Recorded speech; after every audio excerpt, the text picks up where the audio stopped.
Hey, so oop, this is going to be super casual, obviously. So I was tuned into Ashtara Ren, who I support on Patreon, and really, really, really, really, I just get so much from her. I feel like tuning into hers, well, much like tuning into my cousin, it's like tuning into the sun, and I get so much stuff. But one of the things she was talking about today was basically demystifying light language. And when I first came across it, I must admit, I thought, wow, poor dear, what is happening here? And because it tends to sound like gibberish of various things. And kind of the easiest way I began to understand it is it's kind of a way that can be used to sort of have a non-understandable verbal kind of patter uh, that can represent whatever kind of, well, I've taken it to sort of make it can sound somewhat otherworldly, which if you were proclaiming to attune to something that is non-earth, that might be relevant. Anyway, but really it's a creative expression of or that's my interpretation is a creative expression of a way to non-linearly with non-linear language of any kind, but just kind of sets of sounds uh, to express whatever you might be tuning into, whether it is sort of the energy of, say, a Lumeria or an Atlantis or an Arcturus or a whatever insert star system here. And that's where I kind of want to go with this idea of branding and that certain things would sound certain ways or that the whole star seed kind of concept thing from the goodness, like the 70s, I think.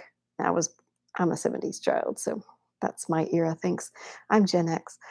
Um, I came to this game pretty late in terms of spiritual stuff, but it's hit me really hard. Or I guess I believe today officially understood the soul bind that I have with some, anyway, some new levels on the Omniverse.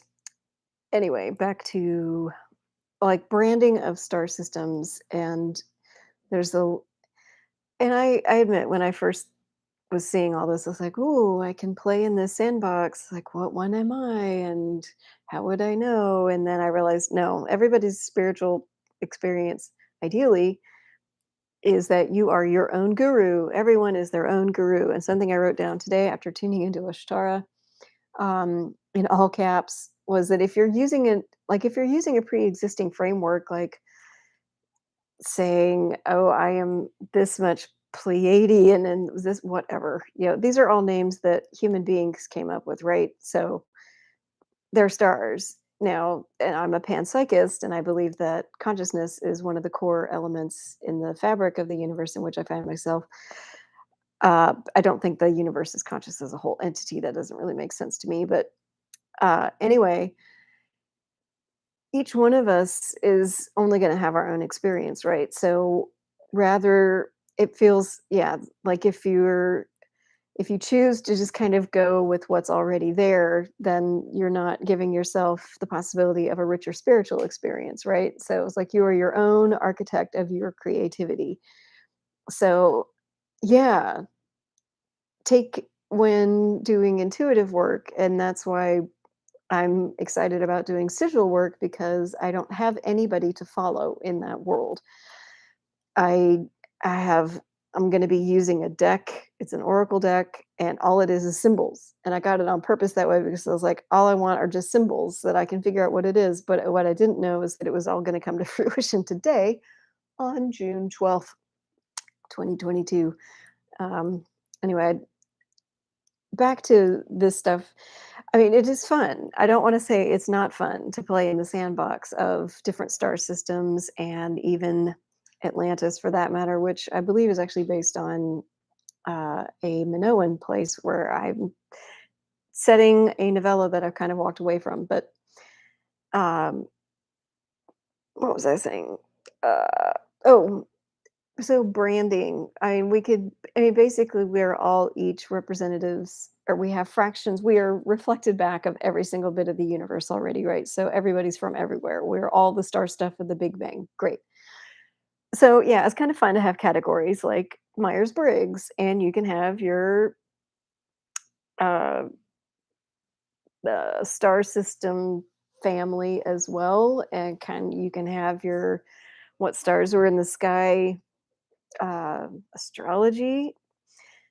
Uh, there's tarot, which has been around for a long time. There's the I Ching. There's just, divination through every kind of possible physical manifestation around. They all are there.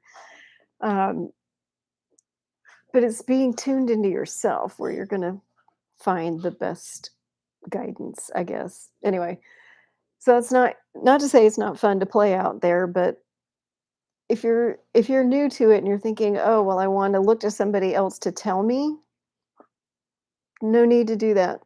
Everybody, ideally, you are your own guru. Doesn't mean you can't plug into other people. I definitely plug into other energy workers because when I'm tuned into that, when I found them, I realize that I get a bunch more. And so that's awesome. So I support them that way. But for the most part, it's like, yeah, if I really want to get something juicy out of my spiritual life and need to look inside first and say, what's calling to me? And the more I've been looking, the more I've realized that mine is sigil work, and I'm really excited to see where that goes. Um, anyway, that was just for a thing. So light language, there is right, wrong flavors, Pleiadian, Lyran, blah, blah, Draconian. I mean, because my home family is Draconian, and nobody mentions that, but I whatever. I'm like that. I know that's mine. So uh, everybody gets to play in their own sandbox because it's your sandbox. And the more fun you're having, the richer your spiritual life will be. Uh, so I encourage everybody to go have fun, go play. And that's probably not least because some of the shadow work I'm doing today is to be really kind or fairly indulgent to my 13-year-old self who apparently needs a little salving today. So I'm going to go be nice to her. All right. Um, may I joyfully celebrate my authentic self, my Malachite Urukite, Dathmos, and seraphic wings of inspiration, creativity, love, and secure in your cosmic self. Mm. Hugs and love.